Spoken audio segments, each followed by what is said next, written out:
पीयूष गोयल जी, मनसुख मांडविया जी, अश्विनी वैष्णव जी, सर्बानंद सोनोवाल जी, पुरुषोत्तम रूपाला जी, जी किशन रेड्डी जी, पशुपति कुमार पारस जी, जितेंद्र सिंह जी, सोम प्रकाश जी, देश भर से जुड़े स्टार्टअप की दुनिया के सारे दिग्गज, हमारे युवा साथी, अन्य महानुभाव,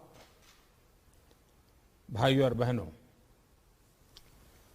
हम सभी ने भारतीय स्टार्टअप की सफलता के दर्शन किए और कुछ स्टेक होल्डर्स का प्रेजेंटेशन भी देखा।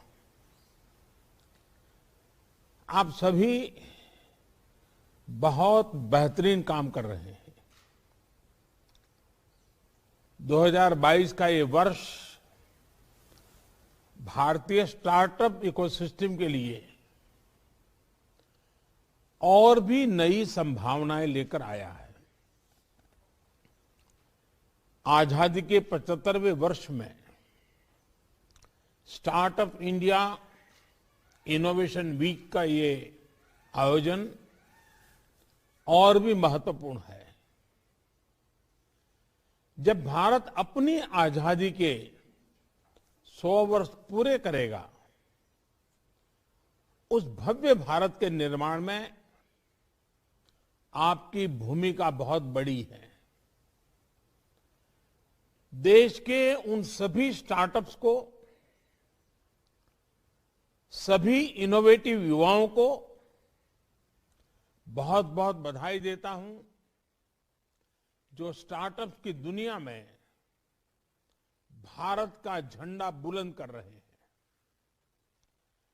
स्टार्टअप्स का ये कल्चर देश के दूर दराज तक पहुंचे, इसके लिए 16 जनवरी को अब नेशनल स्टार्टअप डे के रूप में मनाने का फैसला भी किया गया है।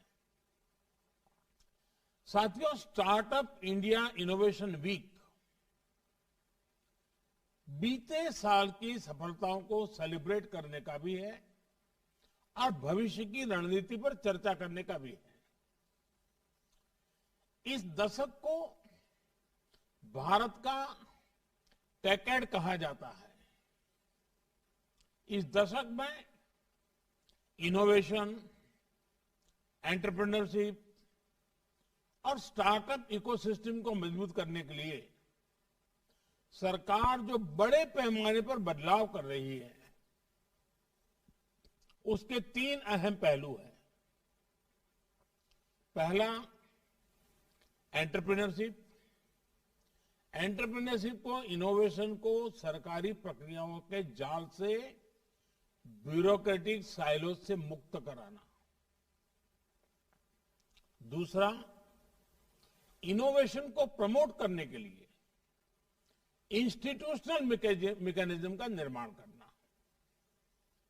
और तीसरा, युवा इनोवेटर्स, युवा उद्यम की हैंड होल्डिंग भी करना।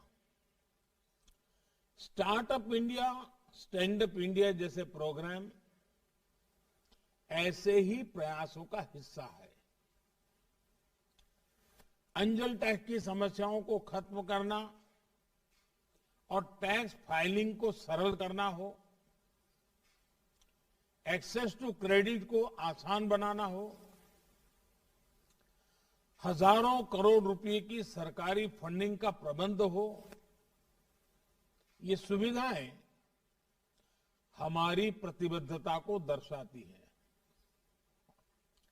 स्टार्टअप इंडिया के तहत स्टार्टअप्स को 9 लेबर और 3 एनवायरमेंट लॉज से जुड़ी कंप्लायंसेस को सेल्फ सर्टिफाई करने की सुविधा दी गई है। डॉक्यूमेंट्स के सेल्फ एटेस्टेशन से सरकारी प्रक्रियाओं को सरल बनाने का जो सिलसिला शुरू हुआ था वो आज 25,000 से अधिक कंप्लायंसेस को खत्म करने के पड़ाव तक पहुंच चुका है। स्टार्टअप्स सरकार को अपने प्रोडक्ट्स या सर्विस आसानी से दे पाए, इसके लिए government e market place GeM platform पर स्टार्टअप रनवे भी बहुत काम आ रहा है। साथियों, अपने नौजवानों के सामर्थ्य पर भरोसा, उनकी क्रिएटिविटी पर भरोसा किसी भी देश की प्रगति का अहम आधार होता है। भारत आज अपने युवाओं के इस सामर्थ्य को पहचानते हुए नीतियां बना रहा है, निर्णय लागू कर रहा है। भारत में 1,000 से ज्यादा यूनिवर्सिटीज हैं, 11,000 से ज्यादा स्टैंड एलोन इंस्टीट्यूशंस हैं, 42,000 से ज्यादा कॉलेजेस हैं और लाखों की संख्या में स्कूल है। ये भारत की बहुत बड़ी ताकत है। हमारा प्रयास देश में बचपन से ही स्टूडेंट्स में इनोवेशन के प्रति आकर्षण पैदा करने, इनोवेशन को इंस्टीट्यूशनलाइज करने का है। 9,000 से ज्यादा अटल टिंकरिंग लैब्स आज बच्चों को स्कूलों में इनोवेट करने, नए आइडियाज पर काम करने का मौका दे रही है।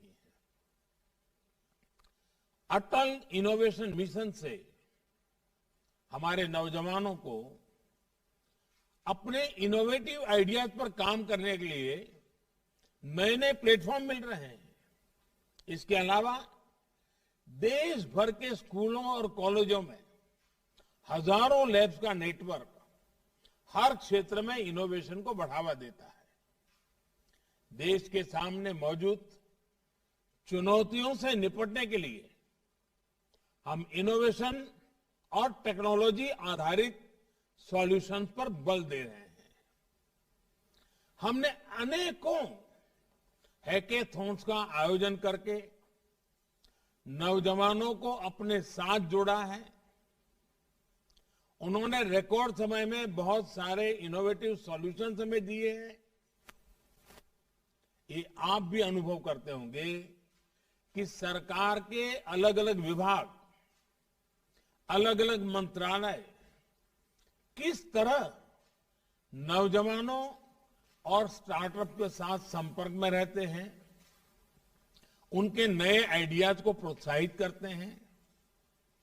चाहे नए ड्रोन रूल्स हो या फिर नई स्पेस पॉलिसी, सरकार की प्राथमिकता ज्यादा से ज्यादा युवाओं को इनोवेशन का मौका देने की है। हमारी सरकार ने आईपीआर रजिस्ट्रेशन से जुड़े जो नियम होते थे, उन्हें भी काफी सरल कर दिया है।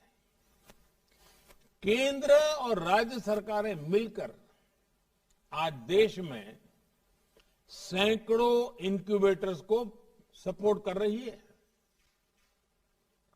आज देश में आई क्रिएट जैसे संस्थान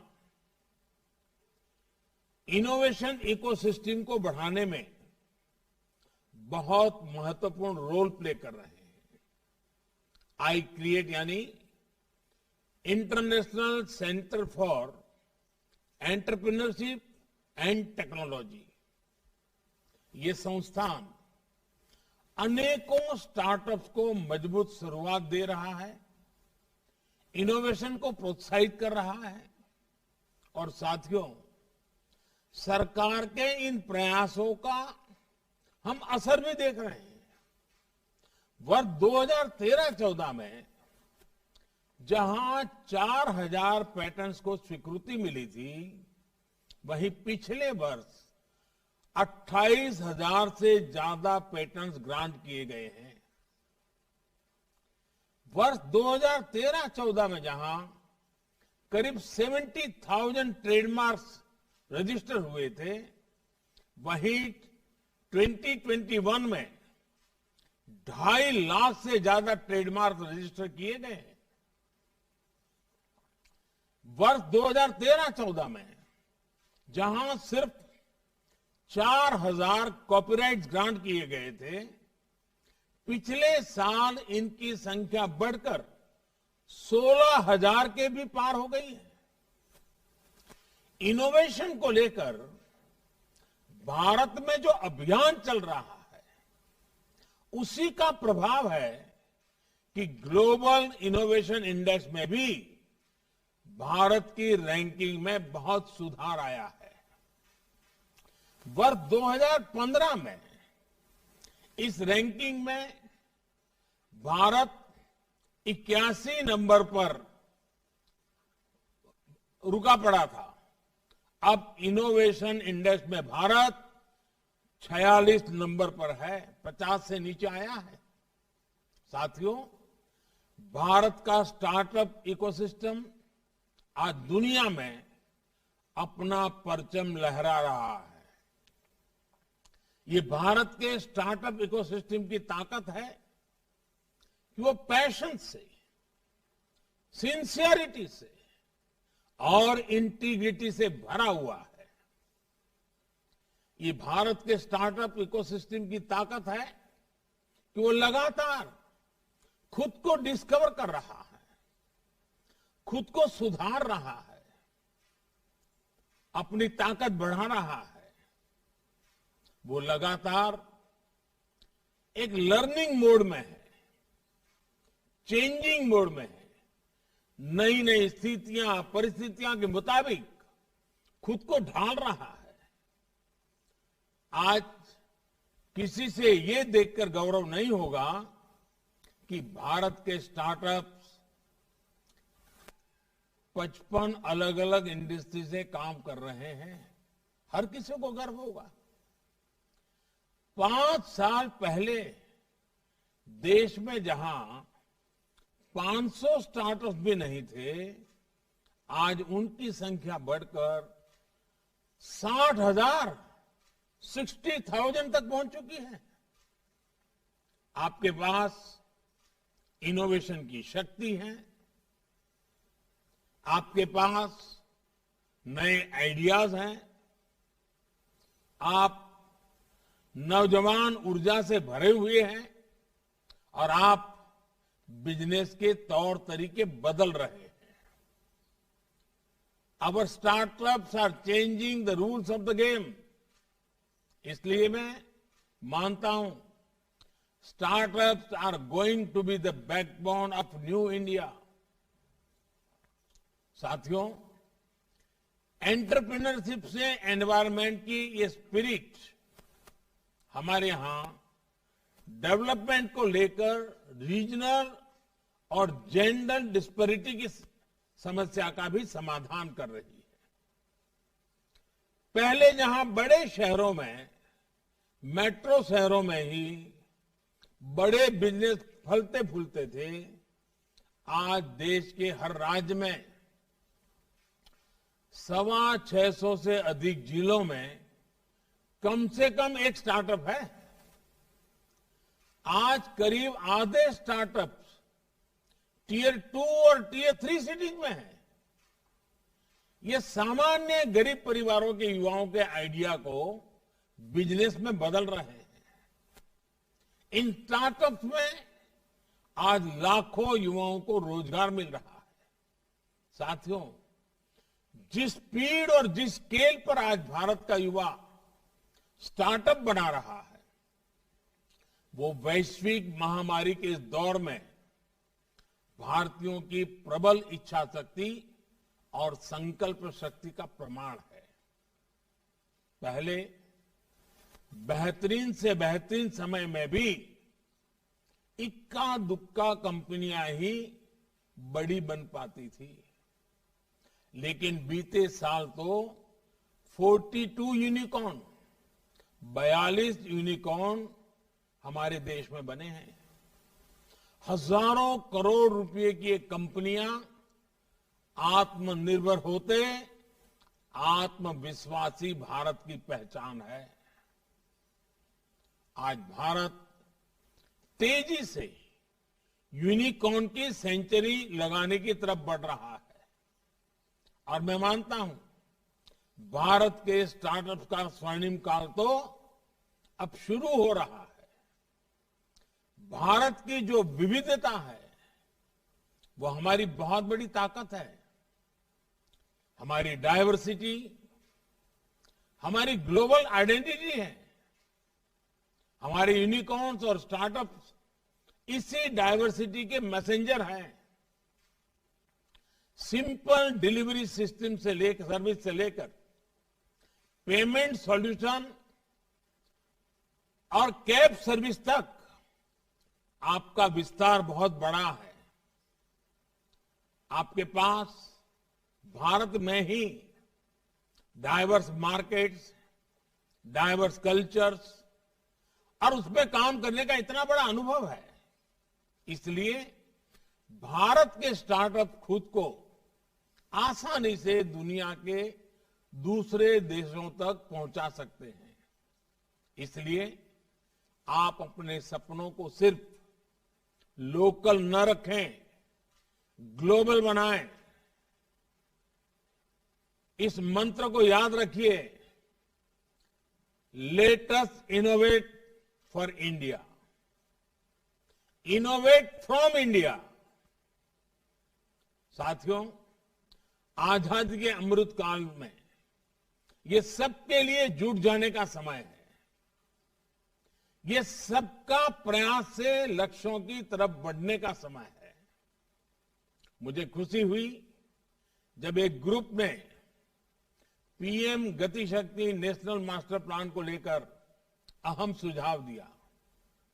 गति शक्ति प्रोजेक्ट में जो एक्स्ट्रा स्पेस है उसका उपयोग ईवी चार्जिंग इंफ्रास्ट्रक्चर के निर्माण के लिए किया जा सकता है। इस मास्टर प्लान में आज ट्रांसपोर्ट, पावर, टेलीकॉम सहित पूरे इंफ्रास्ट्रक्चर ग्रिड को सिंगल प्लेटफॉर्म पर लाया जा रहा है। मल्टी मॉडल और मल्टीपर्पज एसेट्स के निर्माण के इस अभियान में आपकी भागीदारी बहुत जरूरी है। इससे हमारे मैन्युफैक्चरिंग सेक्टर में नए चैंपियंस के निर्माण को भी बल मिलेगा। Defence manufacturing, cheap manufacturing, clean energy और ड्रोन टेक्नोलॉजी से जुड़े अनेक सेक्टर्स में देश के एम्बिशियस प्लान्स आपके सामने हैं। हाल में नई ड्रोन पॉलिसी लागू होने के बाद देश और दुनिया के अनेक इन्वेस्टर्स ड्रोन स्टार्टअप में इन्वेस्ट कर रहे हैं। आर्मी, नेवी और एयरफोर्स की तरफ से करीब 500 करोड़ रुपए के ऑर्डर ड्रोन कंपनियों को मिल चुके हैं। सरकार बड़े पैमाने पर गांव की प्रॉपर्टी की मैपिंग के लिए आज ड्रोन का उपयोग कर रही है, स्वामित्व योजना के लिए। अब तो दवाओं की होम डिलीवरी और एग्रीकल्चर में ड्रोन के उपयोग का दायरा बढ़ रहा है। इसलिए इसमें बहुत संभावनाएं हैं। साथियों, तेजी से होता हमारा शहरीकरण भी एक बहुत बड़ा फोकस एरिया है। आज अपने मौजूदा शहरों को डेवलप करने और नए शहरों के निर्माण के लिए बहुत बड़े स्तर पर काम चल रहा है।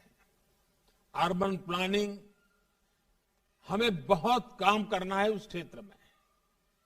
इसमें भी हमें ऐसे वॉक टू वर्क कंसेप्ट और इंटीग्रेटेड इंडस्ट्रियल एस्टेट का निर्माण करना है जहां श्रमिकों के लिए, मजदूरों के लिए बेहतर अरेंजमेंट्स हो। अर्बन प्लानिंग में नई संभावनाएं आपका इंतजार कर रही हैं। जैसे यहां एक ग्रुप ने बड़े शहरों के लिए नेशनल साइकिलिंग प्लान और कार फ्री जोन्स की बात रखी। ये शहरों में सस्टेनेबल लाइफस्टाइल को प्रमोट करने के लिए बहुत जरूरी है। आपको मालूम होगा, मैं जब COP26 की समिट में गया था, तब मैंने एक मिशन लाइफ की बात कही है। और ये लाइफ का मेरा जो कंसेप्ट है वो ये है कि लाइफस्टाइल फॉर एनवायरमेंट लाइफ। और मैं मानता हूं कि हमने लोगों में उन चीजों को लाने के लिए टेक्नोलॉजी का कैसे उपयोग करें। जैसे एक P3 मूवमेंट आज अनिवार्य है। Pro planet people, P3 movement. हमें जब तक जन सामान्य को एनवायरमेंट के लिए जागरूक नहीं करेंगे, ग्लोबल वार्मिंग की खिलाफ की जो लड़ाई है उसके सिपाही नहीं बनाएंगे, हम इस लड़ाई को जीत नहीं सकते हैं। और इसलिए भारत मिशन लाइफ को लेकर के अनेक विध देशों को अपने साथ जोड़ने की दिशा में काम कर रहा है। साथियों, स्मार्ट मोबिलिटी से शहरों का जीवन भी आसान होगा और कार्बन एमिशन के हमारे टारगेट्स को अचीव करने में भी मदद मिलेगी। साथियों, दुनिया के सबसे बड़े मिलेनियल मार्केट के रूप में अपनी पहचान को भारत लगातार सशक्त कर रहा है। मिलेनियल आज अपने परिवारों की समृद्धि और राष्ट्र की आत्मनिर्भरता दोनों के आधार हैं। रूरल इकोनॉमी से लेकर इंडस्ट्री 4.0 तक हमारी जरूरतें और हमारा पोटेंशियल दोनों असीमित है। फ्यूचर टेक्नोलॉजी से जुड़े रिसर्च और डेवलपमेंट पर इन्वेस्टमेंट आज सरकार की प्राथमिकता है। लेकिन बेहतर होगा कि इंडस्ट्री भी इसमें अपना योगदान, अपना दायरा बढ़ाए। साथियों, 21वीं सदी के इस दशक में आपको एक बात और ध्यान रखनी है। देश में भी बहुत बड़ा मार्केट तो अब खुल रहा है। हमने डिजिटल लाइफस्टाइल में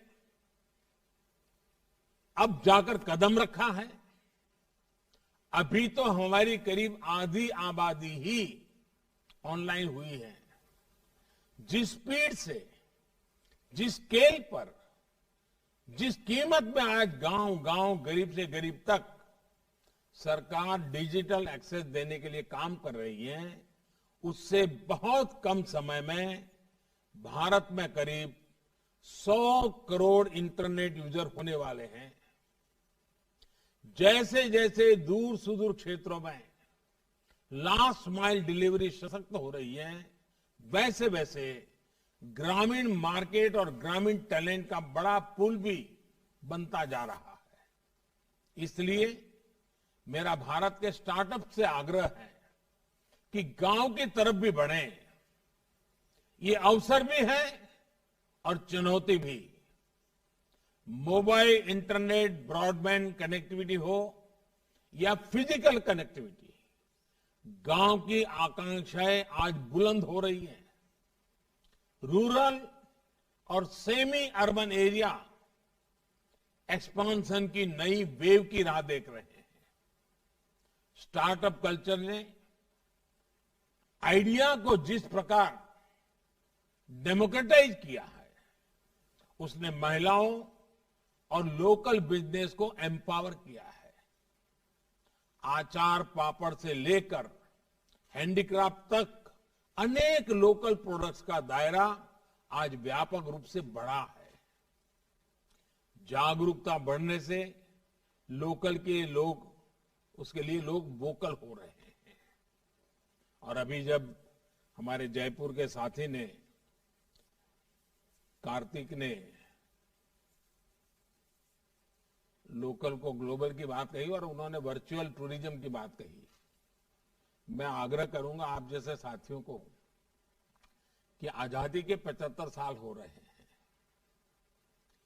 क्या आप देश के स्कूल कॉलेज के बच्चों का एक कंपटीशन करें और वे अपने जिले में, अपने शहर में आजादी से जुड़ी जो घटनाएं हैं, जो स्मारक है, इतिहास के जो पन्ने हैं, उसका वर्चुअल क्रिएटिव वर्क करें और आप जैसे स्टार्टअप उसको कंपाइल करें और आजादी के 75 साल निमित्त वर्चुअल टूर के लिए देश को निमंत्रित किया जाए। आजादी के अमृत महोत्सव में स्टार्टअप दुनिया का एक बहुत बड़ा कंट्रीब्यूशन होगा। तो आपका विचार अच्छा है, उस विचार को किस रूप में लाया जाए उसकी अगर आप शुरुआत करेंगे तो मैं पक्का मानता हूं कि इसको हम आगे बढ़ा सकते हैं। साथियों, कोविड लॉकडाउन के दौरान हमने देखा है कि लोकल स्तर पर कैसे छोटे छोटे इनोवेटिव मॉडल्स ने लोगों का जीवन आसान किया है। छोटे लोकल बिजनेस के साथ कोलैबोरेशन का एक बहुत बड़ा अवसर स्टार्टअप्स के पास है। स्टार्टअप्स इन लोकल बिजनेस को एम्पावर कर सकते हैं, एफिशिएंट बना सकते हैं। छोटे बिजनेस देश के विकास की रीढ़ है और स्टार्टअप्स नए गेम चेंजर है। ये साझेदारी हमारे समाज और इकोनॉमी दोनों को